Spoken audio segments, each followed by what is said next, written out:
Jean-Claude Rau pour le groupe écologiste. Merci Madame la Présidente. Monsieur le Ministre, nous sommes le 18 juillet.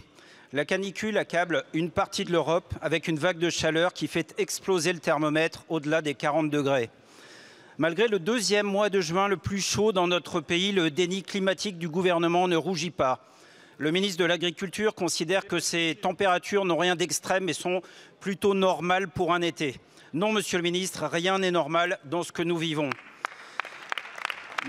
Notre maison brûle et 21 ans après la formule célèbre du président Chirac, nous regardons toujours ailleurs. Car en France, il est évident que nous n'avons, plutôt que vous n'avez toujours pas pris la mesure du combat à livrer. Nous sommes le 18 juillet, toujours pas de conseil de planification écologique, de nouveau reporté. Le réchauffement climatique, lui, ne recule pas.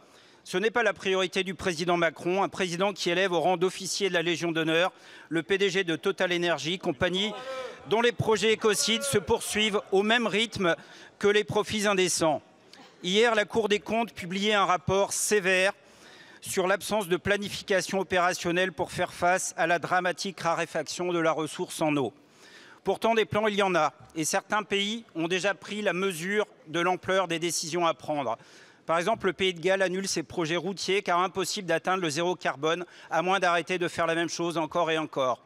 Ici, cette semaine, on essaie de nous vendre une nouvelle fable, celle de l'industrie verte, qui, au lieu de remettre en cause le modèle d'une production sans limite, prétend résoudre par magie nos problèmes de décarbonation. Monsieur le ministre, nous n'attendons pas de la part de votre gouvernement des lendemains qui chantent, mais pour éviter des lendemains qui brûlent et qui épuisent les ressources, quand allez-vous enfin prendre vos responsabilités et agir à la hauteur de l'immense défi qui nous fait face?